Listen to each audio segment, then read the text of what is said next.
Well, hello and welcome back to the Mariner. Now, if you're looking for the continuation of the story of me sailing from Antigua to Boston, that's coming. You remember that in the last episode, we stopped off in Bermuda because we had the issues with the autopilot and the solar cells. I got that sorted.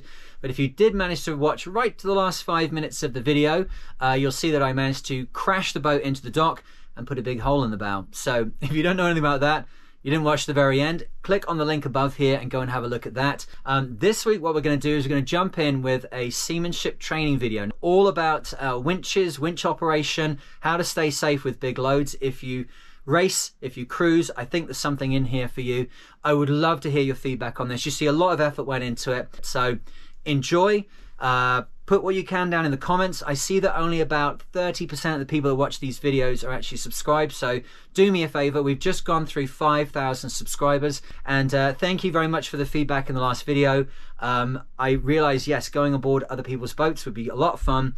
We want to keep doing this as well, so let's make a mix and add in those boat tours. That's coming soon, but for slippers on, light the big Sherlock Holmes pipe, get some snacks, a glass of brandy, and you can sit and tell me how I don't know anything and how you'd like to improve what I do with your comments down below, and we can start a conversation about what constitutes safe seamanship. But here we go. See if you like it. I'll speak to you soon. Cheers.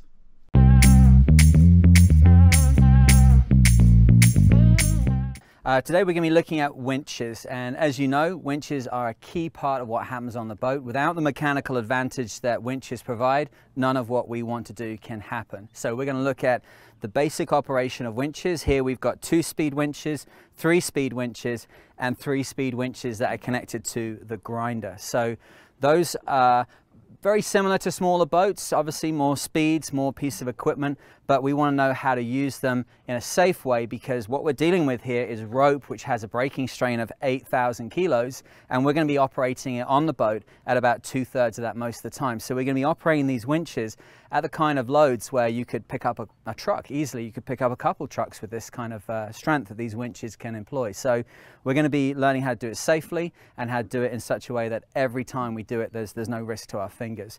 Alongside this, we're also going to be looking at different kind of loads that can come onto the winches. We have short loads and long loads with different kinds of operations on the boat, and each of those creates a different kind of worry for the person operating the winch. We're going to have how to operate a winch on your own, how to operate it with 2 people, and how to operate it with one person on the winch as a trimmer and the other over here as a grinder. So let's get into it.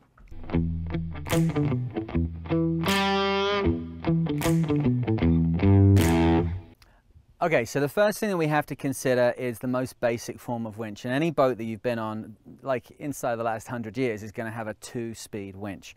So back in the day when knights were bold, we used to have winches which had none of this gear on the top of it. This self-tailing gear that's on the top, the feeder and the teeth here, this came along in about the 70s, and suddenly we had a situation where instead of having 2 people involved in the action, you could suddenly put your rope into the feeder, up into the top here into the teeth, lock it off, get your winch handle, and then as you know, of course, you can set to get going and grind in whatever's on the other end of the winch.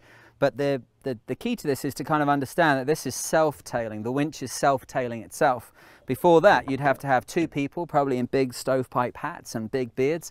One of them would be holding the rope over here, the other guy would be there winching, and they'd get the job done. So there's a transition point here between the rope being tailed by somebody else and the winch itself tailing. And this is where a lot of people make a mistake.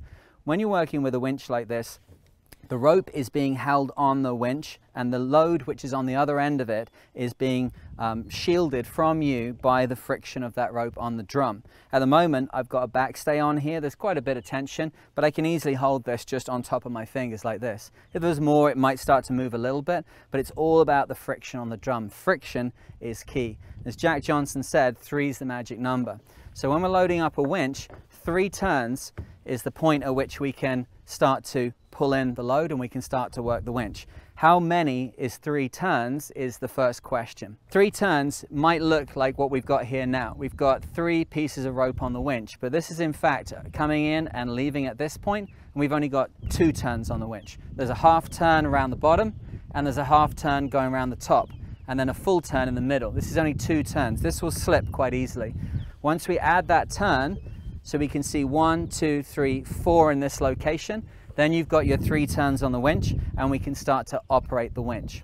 So to go through that again, as we bring in the line, whatever load is on it, we put it around the winch, load it up, that's 2 turns, load it up, and now we've got 3 turns on the winch. Now, one of the mistakes that a lot of people make with this kind of winch is that we get those 3 turns on, we get our winch handle and put it in the top, and then we start to grind on. And as we grind on, we suddenly get into a situation where the job's done and we take it and we put it into the top of the winch. This is pretty secure. The top of the winch is absolutely able to hold a very large amount of the force which is coming through and being transmitted to it. The problem is, for when we start to run the boat, is that if we take this off here, we are now exposed to a lot of the load which is on this end, which is exiting from the winch. If we only have 3 turns here, it has allowed us to pull it in, maybe a jib sheet, something like that. You bring it in, it tensions up, but then during the operation of the winch, it has probably ended up with a lot more load on it. When you were pulling it in, the boat was just, coming through the tack, and then suddenly, as the boat starts to power up, there's a lot more load, and the teeth at the top were holding that load. Then when you take it out to go from self-tailing to tailing it yourself, you're suddenly exposed to a lot of the load. And this is where we get into the most basic parts of how to operate a winch. Where should you be standing? What should your hands be doing? If you were to make a mistake at this point, this is exactly where this kind of boat would bite you.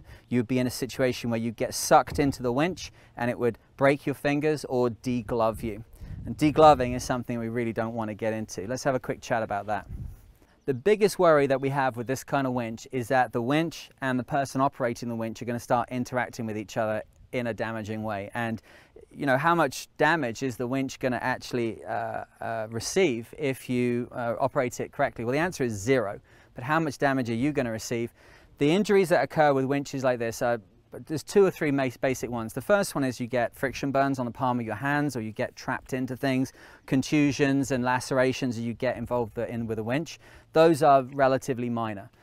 Where it starts to go wrong is where you can have a degloving incident. So degloving is where the flesh on your finger is removed from your finger, leaving the bone inside it. So I remember when I worked for Outward Bound years ago, there was a situation where the participants would get too close to the rocks when they were kayaking, and I could never get them away. I'd be blowing my whistle, and in Hong Kong the rocks are very, very sharp. There's loads of barnacles, and the worry is that people are going to get on there and then have some kind of accident. But how could I give them the fear that they needed to have early on? And I realized very quickly how to do that.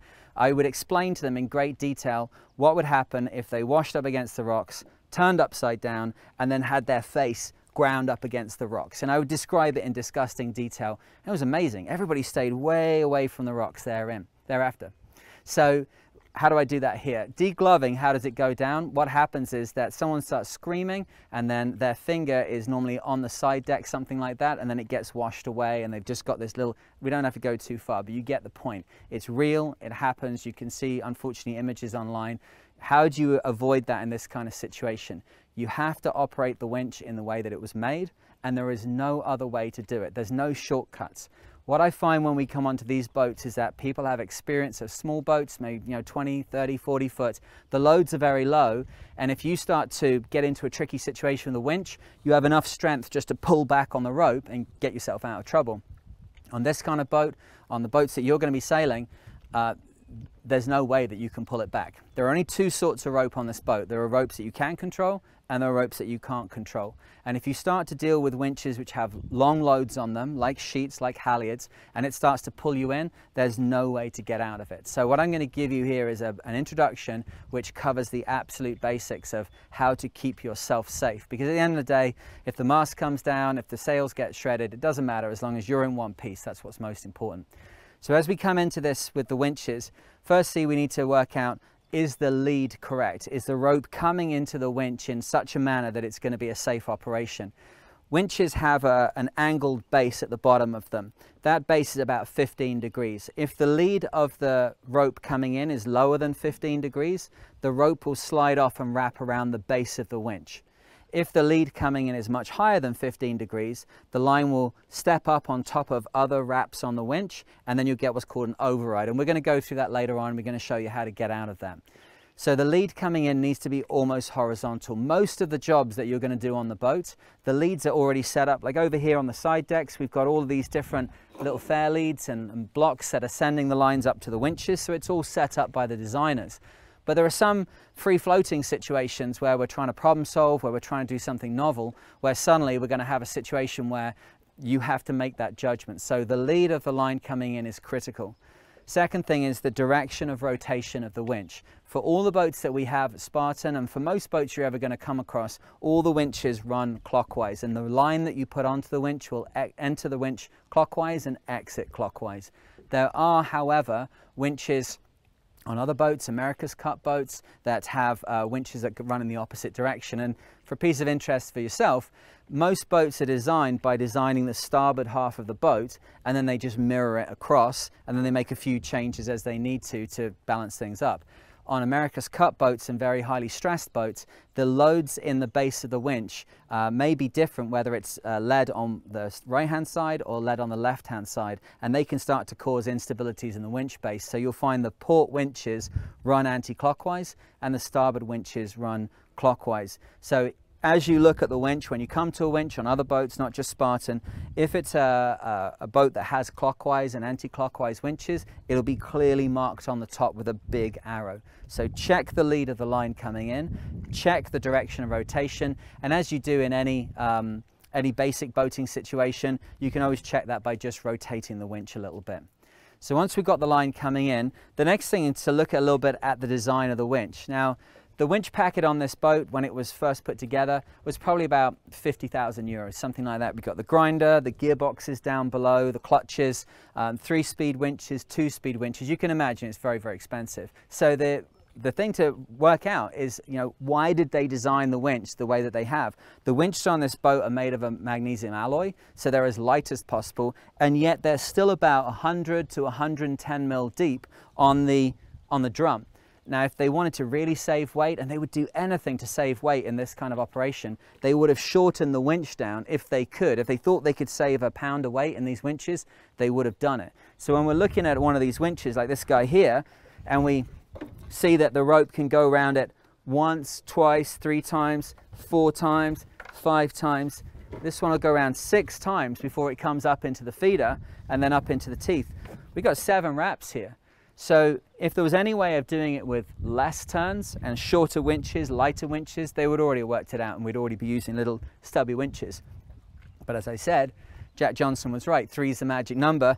3 turns on here allows you to start to operate the winch, but from there onwards, every further wrap of the rope which is on the winch is increasing friction. And friction is what this is all about. Friction in this scenario on the boat is your friend. Friction is what is going to give you the mechanical advantage to be able to pull in on these lines and create the massive loads that are required to control this kind of boat. So with the winch that we've got here, this is the 3-speed winch. This one is used primarily on this boat for pulling in jib sheets or pulling in spinnaker sheets, that kind of thing. We check first whether the winch is anti-clockwise or clockwise winch. This one's clearly a clockwise winch, no problem. We then start to load the rope on. As the rope goes on, we have 1 full turn here.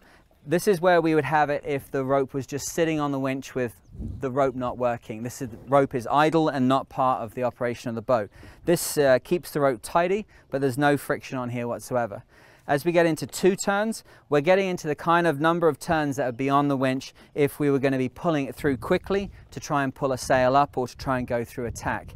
As we go on to 3 turns, we're getting to the amount of friction which would be enough to start to grind the winch, to start to trim the winch.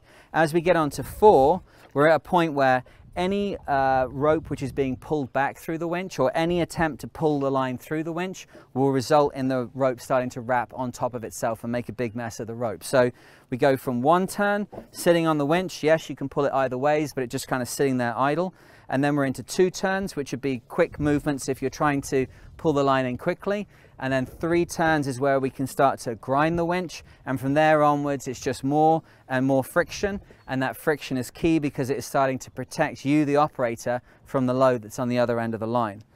As the rope goes onto the winch, one thing we need to consider is the fact that the rope can become twisted as we're going along. We can see this rope, it's a little bit older, but you can see that the case on the side of it, all of the different cords in the case are pretty much lined up. There's no particular twist in it. If these kind of ropes start to get a twist, you can very easily see the kind of striations that start to form in here, give us an idea that it's very close to doing this and putting a little pigtail or a little hockle, we call it, in here, and these are the ones that get stuck in the winch really quickly. How we can mitigate those pigtails on the boat is that as we're laying the rope onto the winch, we put a little twist into it to try and improve the neutrality of the turn on the winch. What I mean is that if you just twist it on without thinking about the way it feels in your hand, you can start adding loads of twists to the rope. Then when the rope feeds back through, you're adding twists into the rest of the line, and all of your ropes are at a point where if they go slack at any point, they'll immediately twist up into a pigtail. So be aware of how the rope feels in your hand and try and impose or remove a little bit of twist so that as you look at it on the winch, there are no big diagonal striations in it, indicating that it's a massively twisted rope that wants to pigtail.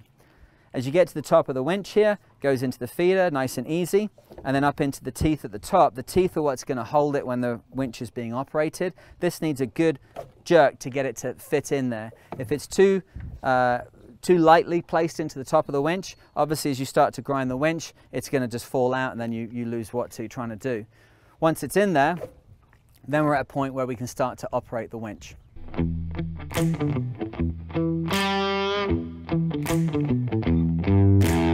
Okay, so this is a bigger winch perhaps than you're used to. It's obviously bigger, the ones that are on a 30 or 40 foot boat, but it's exactly the same.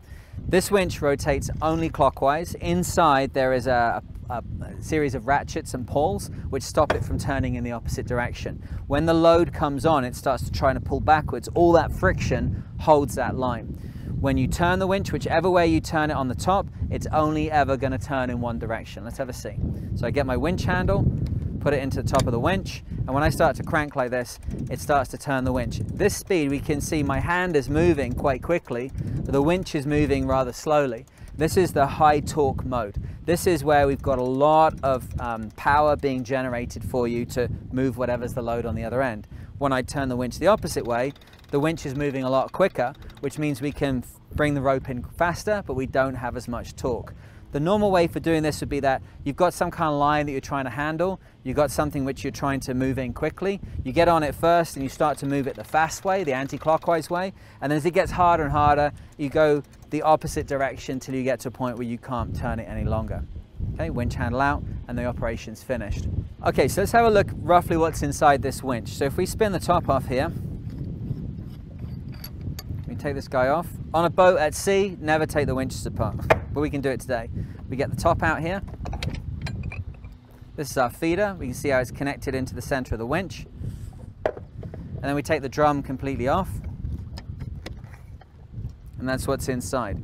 Now this winch hasn't been to sea for a while. It hasn't been used very much, so you can see there's a bit of emulsification of the grease that's inside it. Inside here we can see the main driving ring. So the winch itself is made of a magnesium alloy. It's very, very light. But inside here we got this stainless ring, which is what it's going to drive on. And we see here the main pinion, which does the driving. Once we put our winch handle in, we can see that turning it one way, your pinion's going a lot faster.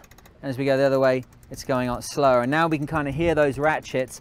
All of that mechanism is down inside here. And in later units of this course, we're going to be stripping this apart and we're going to be looking at what's inside there and how it works. But for now, these have been very recently serviced. Everything's good to go. We can put the top back on and get it to it. Once the winch starts to go back together again, it brings up a question which a lot of people asked me in the past is, where does the feeder go? As you can see, oh, get it off. As you can see, the feeder is a completely separate part of the winch. You can put this anywhere that you want it to be. You could have it, it's on that side, this side. It's got to be in a position where if you're right-handed, that it's exiting at the 5 o'clock position. So when I come up to the winch and I'm operating the winch, the rope's going to go around and it's going to exit down on my right-hand side. So I can take this part now and this movable little lug, I can set it up for where it's going to be on my boat, how it's going to operate. Looks like that'll be just about right for me. Get my top, pop it back on, and we've got ourselves a winch. And the good thing is that as the winch turns around, it's trying to tighten this bit up all the time. So really you just have to push it on by hand. There is a tool you can buy that tensions this up, but I've never seen one come undone yet. All right, let's get into putting this rope back onto it. So this is our 2-speed winch. On goes the rope. We start to get the little bit of tension and we pull it by hand as far as we can, and then we start to add turns. When I'm talking to you on the boat, when we're doing the training, when I'm trying to shout a command down the boat, adding turns or taking turns off is this action. It's adding turns onto the winch. And you can see there a little bit of how I'm doing this. I could kind of wrap my hands all the way around. The thing I'm trying to avoid is getting my fingers in behind the rope. You can easily imagine how that would become disastrously bad if your finger's around the back of it and then it starts to pull away. So I'm doing a little action here where I'm kind of holding it in midair and I'm looping it over the top of the winch. And once you get a little bit more experience about this, you can put these on very, very quickly. You can load up the winch. When you're at the top of the winch, then you're into the feeder and then into the jaws at the top. When the jaws are snug down, then it's time to get the winch handle out. Now the winch handles on the boat are an absolutely essential part of what's going on. If the winch handle is lost over the side of the boat, yeah, we've got a couple of spares, but if we lost too many of them through people letting them slide away, we would be in big problems. So the winch handle needs to be in the pocket, in your hand, or in the top of the winch. And that might seem pretty simple, but again, there are a couple little rules there which are going to make it a lot safer for you. The winch handle, obviously at the top here, it's got a bearing, all of this lot moves. If it's in your hand like this, what I've seen is that people are doing things within their hand and it comes up and smacks them in the face. You don't want that, you don't need that kind of dental work. So you want to be holding on to it in the middle. And you'll see there are some winch handles you can buy called One Touch from Lumar, and they have the little button on the end, which we're going to talk about in a second. That mechanism is built in because this is where the manufacturer expects you to be holding it when it's in motion. Now the button is here to make the winch handle stick into the top of the winch and never move out of there. What we can see on the end is that there's this star on the end of it and it's got the little square plate. Normally the square plate and the star are at two different angles to each other, so it's locked in. When we press the mechanism on the back, the square moves, lining it up with the star, and then it's very easy to put it into the top of the winch. Once you've released the little trigger there, it won't want to come out of the winch. When it gets time to take it apart, you could grab it here and here, but again, we're going to be in that situation where this slot's moving around, it can hit you. So the best thing is to come and grab a hold of it, and then with your thumb, just operate this, and it's back in your hand, and then back into the pocket, okay? Very, very important that it's in the pocket, it's in the top of the winch, or it's in your hand. We really can't afford to lose those. One of the issues that we do get into with this can end up going into the top of the winch, and it's not completely seated down inside the winch. The issue there is, although the winches give you a huge amount of mechanical advantage, you're going to be putting a lot of power into it, and we're going to be talking about that next, how best to operate the winch. So if you've got a big person that's throwing loads of weight in, and this is not completely in the top, it's very easy for it to come out. And again, what tends to happen is it's just at the wrong moment, and then the winch handle flies out, or you fly into the winch, or you lose your footing and lose your balance. So as that winch handle comes across into the top of the winch, the little trigger gets activated in and completely down into the top of the winch, and then we start to operate it.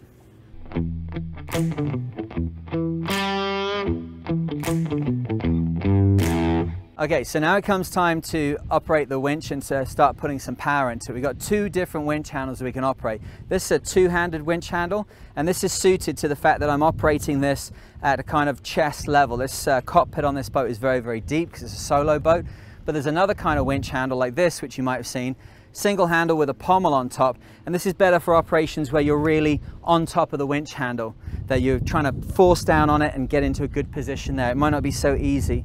These kind of ones, perfect for one person operating the winch. These ones, if you get into a tricky situations, you can have two people operating the winch, but you have to have a little bit of coordination to do that. So as we start to put our weight into the winch, we're going to have to start to try and use as much of our body as possible. If we just sort of stand back and give it a bit of this, yeah, sure, it'll go round, but as it starts to get tighter and tighter, we're going to need to put more of our body into it. If we start to just rotate the top of our body like this, we're going to end up with a lot of the muscles around the top of your hips are going to start to be moved in a way that you probably are not used to. Let's be honest about it. The sort of forces that you're going to be dealing with on the boat will be greater than those that you've dealt with on smaller boats, on 35 and 45 foot boats, and you're going to be in a risk of damaging your back. So as we start to do this, we want to be putting our whole body into it, and we want to be moving the hips as much as possible.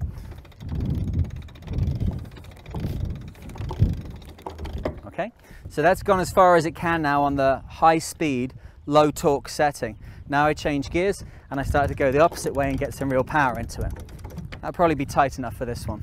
So as we start to put ourselves into the winch, the worry is that you can end up with people with massive independent muscles, which are very strong in the gym. The worry is that when you start to move all those little muscles like the quadratus lumborum at the top of your hips here, you're going to start to twist your back. That's when people hurt themselves. So the whole body's got to be in motion so that you reduce one particular muscle taking the load.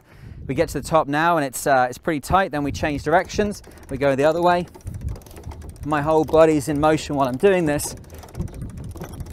So I can start to use some of my legs, I can start to use some of my hips, I can use my back, my shoulders, everything's involved. And then it doesn't really seem too hard to get a good tension on it.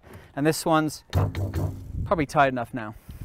Once we get to the end of whatever the winching operation is, once we get to the end of making it as tight as it needs to be, on a backstay like this, it will always go to one particular place. It's always going to have one particular tension. Or you get to a point where the skipper asks for the end of the trim. Then we have to finish up what we're doing with this piece of rope. It's just kind of hanging around at the moment. What I like to do is get the winch handle out and pop it away before anything else happens. If it's still in the top of the winch, then you're trying to like reach around it with your rope, and it's very difficult. The rope finishing up has to be secured with an extra turn on top. We call this a safety loop. The safety loop runs around just on top, just lays around like that. And it just means that if you're walking past the winch or the action of the waves, that kind of thing, that the winch is not going to suddenly start to come undone where this has been moved out away from here. Just the action of the boat is enough to shake this out of here if it's an extreme situation. The waves go past, something else is pushing on the side of it. If you get into a period where it's been left for an hour or two, you can actually have it completely released. So secure it in, get it nice and tight, and then drop a turn over the top of it.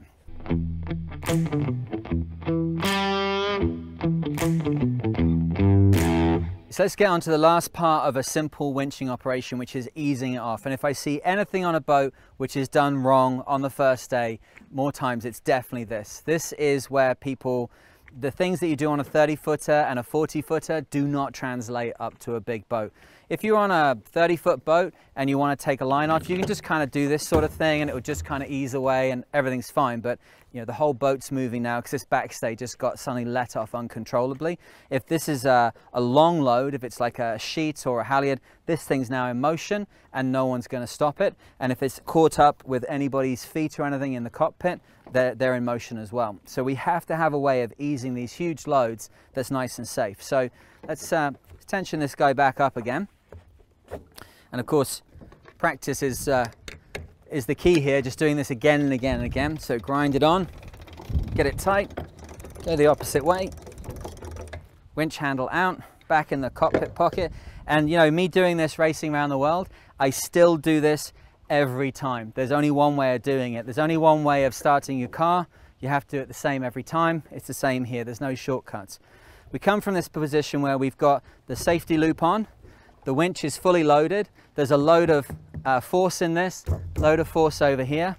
We need to go from this position where it's self-tailing to a point where I am going to tail it. And this is where it always goes wrong. It's how do we get from it being engaged with the winch to being in our hands and safe. As it comes out of the winch, we have to keep a little bit of tension on here. Remember what it was like at the beginning where it's just someone holding it? It needs to be tense at all times. So as it comes off the top of the winch, we need to be in a position where we are holding the tension as it comes out. There's going to be a little spiraling arc here. My hand is close to the winch, then as it rotates, it gets further away and further away and further away, kind of like a nautilus shell or something. There's this little Fibonacci type circle as it goes around the top of the winch, and my hand is keeping tension the whole time until I'm in this position. What I see some people do sometimes is they know that when they're interacting with a winch, kind of both hands are going to be involved. They put one hand on the side of the winch and then they flip this thing off the top. There is no way that your hand can hold onto the side of the winch like some kind of drum brake and hold the kind of loads that are in here. If you do it, it's just going to start to move. And if it's something like a jib or a halyard, jib sheet or a halyard, it's going to start to zoom away from you. Actually, practicing with the backstay is probably the safest we can do because it's a short load. So as it comes out of the top of the winch, we need to have, now I'm right-handed, so my right hand is really kind of doing very little here. It's just kind of holding onto the line. My left hand comes in, gets involved, and I take the line off the top of the winch, and there's tension here. My arm is pushing away from the winch, pulling away from the winch. Now I've got a force going this way. Now I've got a force going this way. And now finally it comes to my working hand, which is my right hand. At all times, I was pulling the rope away from the winch. The safety turn comes off. At this point, the winch is still self-tailing, and then my hand starts to pull the rope out of the teeth. At this point, my force is this way. Now my force is this way. Now my force is over here. Now I'm at this kind of angle, and I'm still pulling and pulling and pulling, and only a little bit until I get to here. And the worry when you start to do this the first time is that you are somehow holding all the load that you know is on the other side, but all of the friction is here. So in reality, the force that I need to put on is not much more than the force that I can hold with these two fingers. The force as I go around the top of the winch here, it's quite subtle, but it's just about as much as is in my fingers here, but always away from the center of the winch top. Once we get to this position, then it's time for that other hand to get involved. And if you're right-handed, left-handed, it's going to be a little bit different. For the left-handers, if you've got your own boat and you can put your little feeder, then you're going to be over here for left-handers. You're going to be using this hand, and this hand will be over here. I don't know, I'm not left-handed. Let's go with right-handed for today. So as I take it out the top, I start to hold it with my right hand. My left hand comes in, goes onto the side of the winch, and I peel my fingers back away from the winch as much as possible, ready to work. I don't want my fingers to get into a habit of bending in close to rope. If I can do anything to keep my fingers away, I do. And then I start to ease down to a point where I'm thinking, oh, that might start to ease, and I can help it to go around. This one's moving kind of easy right now because we've been working the rope, but if the rope's been sitting here for 14 hours with 4 tons sitting on the other side of it, it's going to have taken on the shape of the winch a little bit, and it's going to need that little bit of force just to get it going. Now this is a short load because it's a backstay, so I can ease this down by 3 or 4 inches, and then almost all of the pressure has started to go out of it. I can take off a turn so that I can then ease it a little bit easier. It's going quite nicely, so I can take off another turn because 3 is the magic number. There's still enough friction here that if I hold on to it suddenly, I can hold a lot of load from the other side. But if I can actually release this entirely off, if that's the command, I can continue easing down and then just spin off the last couple of turns. There's a little bit of a different method that we use when we're tacking the boat, when we just spin the lines off, but we'll be doing that in another unit.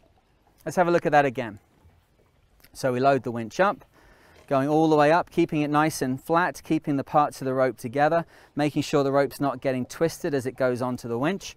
It loads up entirely as it was designed, up into the feeder, up into the teeth, and locked off. Get my winch handle, holding onto my winch handle as much as I can by its handle, operate the little catch into the top of the winch, and then grind it on, going the fast direction first. Okay, now I'm nice and close to the winch. I do see people sort of turning up and giving it a bit of this, which is a little bit hard on this one, but it's only going to go so far. That what feels like a ratcheting mechanism is actually 2 different speeds of the winch. It's not the smart way to do it. This is your quick direction, trying to get as much power in there as we can. And as it gets harder, we go in the opposite direction until it's nice and tight. Take the winch handle out and put it back in its pocket, and then put our safety turn on. And now you're ready to tidy up the cockpit or get onto another part of the evolution. When it comes time to come back to the winch and start to ease things off, the line is taken out of the safety loop, which is nice and easy because there's no force on it. And then we get into this crucial moment of how to ease off these many thousands of kilos of pressure. The rope, we take hold of it with our off hand, we pull away from the center of the winch, from the top of the drum head, and we get to a point where we are back to here. This is my primary hand. This is going to control the line as it goes out. I take my left hand on for my count, put it on the side of the winch and start to ease down, and as soon as it starts to move, I can take a turn off with the same technique, ease down some more, take a turn off, and I can start to feed the rope out nice and quickly. If you keep too many turns on, easing it is very slow. You'll be there all day. You want to have this right amount of turns for the speed that you want to ease the thing out.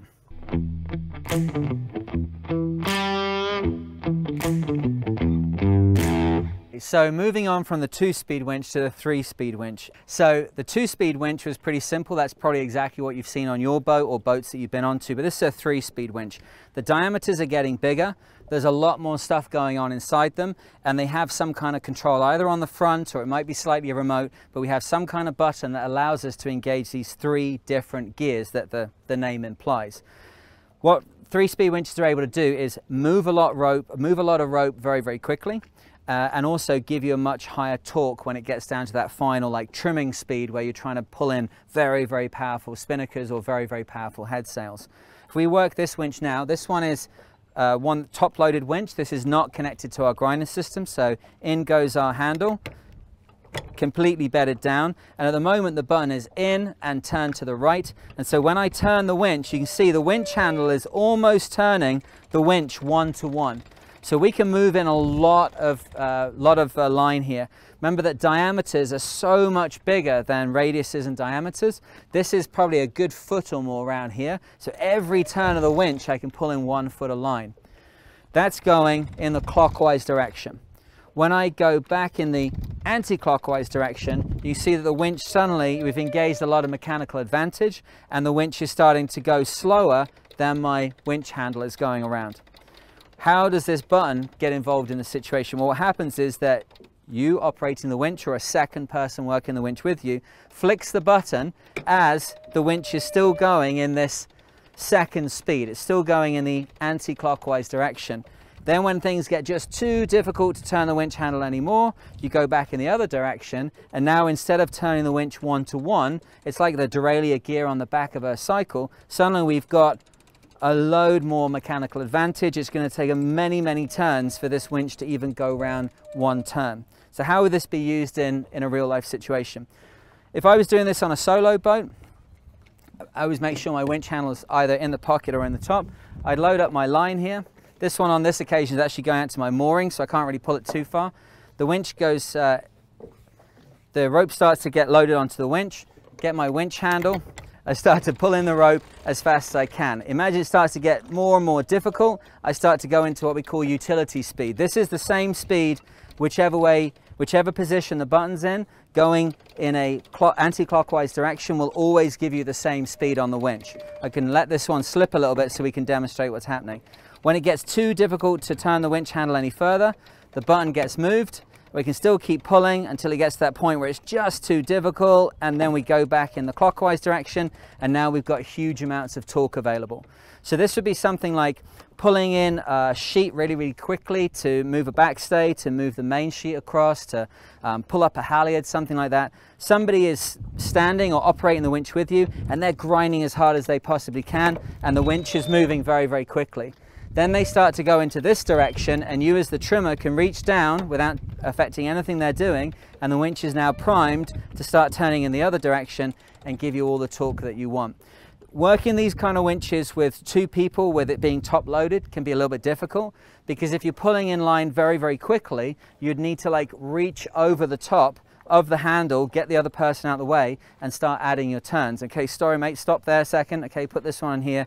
So 3-speed winches are often combined with grinders, and it's grinders is what we're going to talk about next, and that's where this kind of winch really makes sense.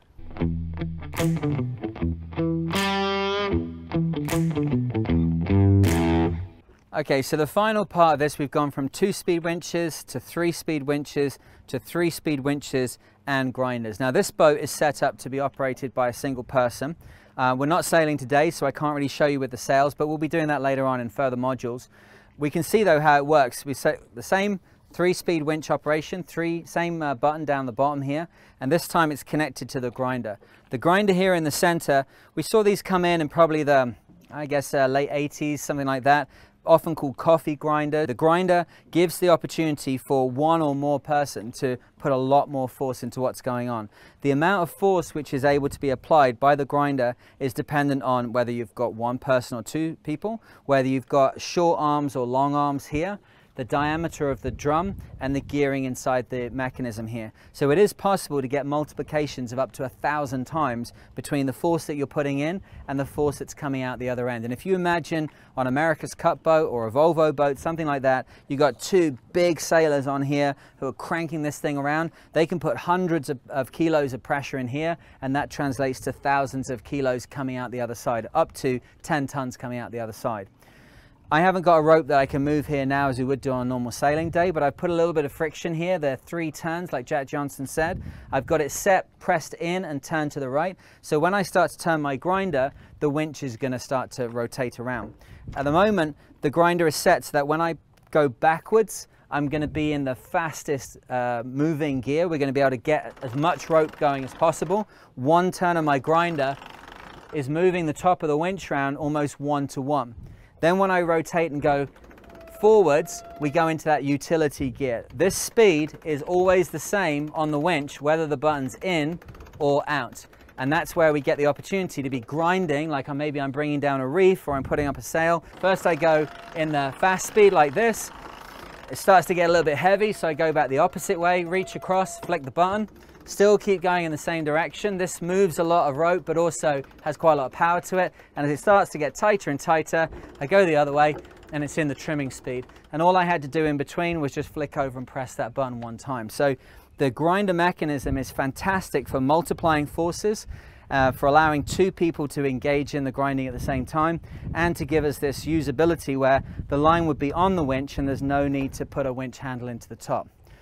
One key thing that we need to be aware of with winches, the 2-speed winch and the 3-speed winch, which is independent, you can put a winch handle into the top of them. It's not a problem.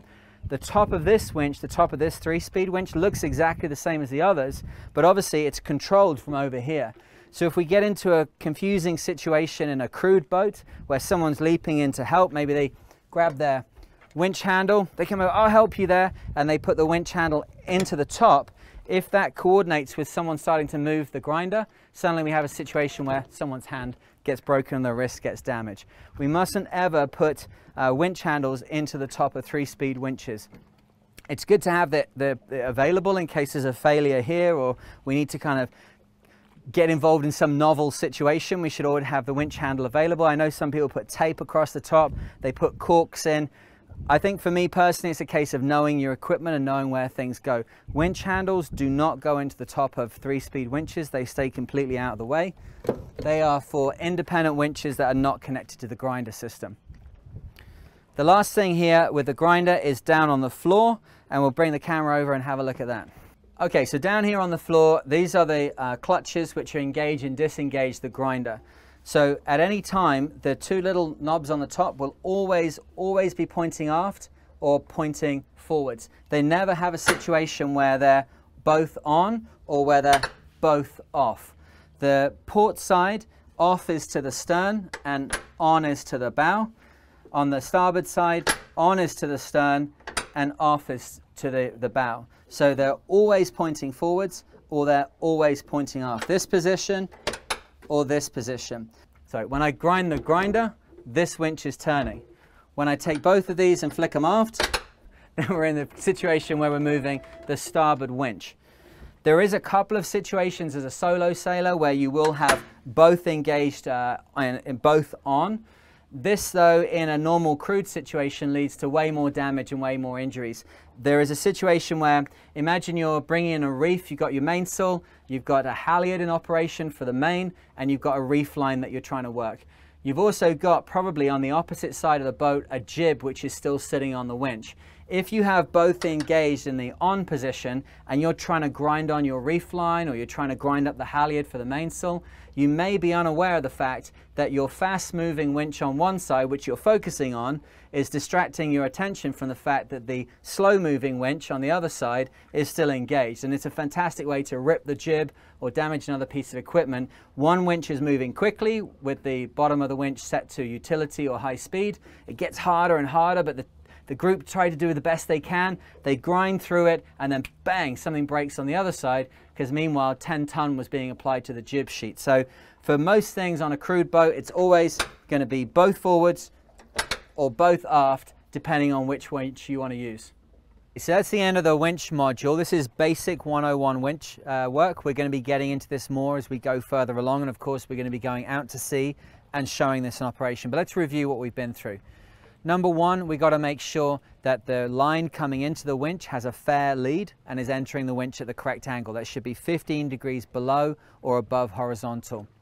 Secondly, we want to make sure the direction that the winch turns. It should be going clockwise. Very few boats have winches that go anti-clockwise. If they do have that, it's going to be drawn on the top with a big arrow. Check the direction of the winch turn with your hand before you lay up the rope if you don't want to make a mistake. As the rope goes onto the winch, one turn on the winch is the minimum you're ever going to use. That's the kind of amount that just lets you pull rope through. 2 turns on the winch is a good amount for someone tailing a winch and trying to pull in rope at a high speed. We'll be looking at that later on, techniques that we use when we're jibing or when we're working with a spinnaker. 3 turns is where things get interesting. That's Jack Johnson's little motto to us. 3 is the magic number.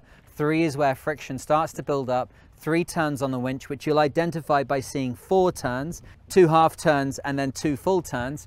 That's where the winch is actually starting to grab and starting to make some proper friction that we can use for mechanical advantage. Once we go beyond those 3 turns, it's impossible to pull rope through quickly. Once we get to 4, 5, 6 turns, that's loading up the drum, adding turns. That's when the winch is starting to work, and we use the entire depth of the drum because that's how it was designed. That's where we're going to get the most advantage and the most protection from the load, which could be thousands of kilos, on the opposite side of the winch to you.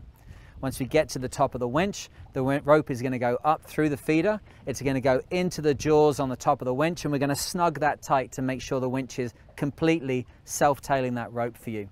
We finish off with a quick safety turn on top to make sure that the rope doesn't fall out of the winch. Now we come to releasing the winch, and we have to know whether we've got a long load or a short load on the winch. If it's a short load, then the rope is only going to move by a couple of feet, maybe, something like a backstay, and that's it.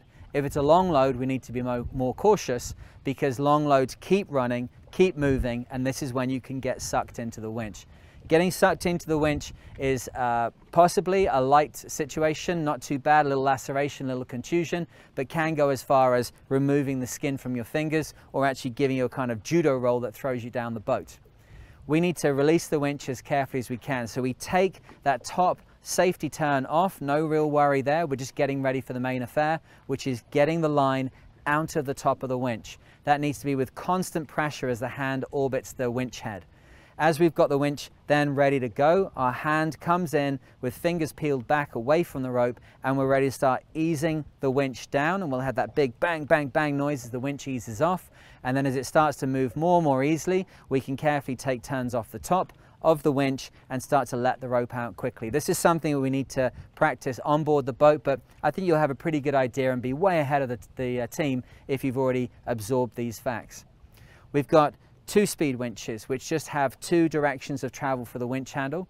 We've got 3-speed winches with the button on the side that gives us high speed, utility, and a high torque trimming mode. And we have the grinder, which needs to be engaged with the 2 clutch buttons on the deck, which then allow one or other winches, port or starboard, to be engaged. When we're working with the winches at all time, we want to be very careful of body position and very careful that we're engaging as many muscles as possible so we don't damage any smaller muscles which may not be used to this kind of work. The last thing that we want to do is make sure that those winch handles are always safe. They're always either in the pocket, in the top of the winch, or they're in your hand, and when they go into the top of the winch, they're completely seated down at the top of them. It's not going to be very helpful for us if the winch handles slide off the side of the boat in the middle of the race. And as always, keep your head about you, keep a keen eye on where that line is going, what that rope controls, what's on the other end of it, and then you can have a nice, safe, stress-free winching operation and help us move the boat along faster. I hope you enjoyed that. There's loads more to get into with winches. It's just a very basic intro to the kind of winches that we have here on this solo round the world Open 60. If you like this kind of content, go below, subscribe, ring the bell, then you're going to hear when we put another video out. If you've got any comments or questions, please put those below. I'm going to be right here answering those questions as and when. And if you like this, check out some of the other videos. We're going to be going through all the different parts of this boat, and later on we're going to be taking it out and showing you this thing powered up and how these lessons add up to being safe and fast on board the boat. Well, that's all for this week, and wherever you are, whatever you're doing, I hope that you're safe and sound. I'll see you in the next one. Cheers.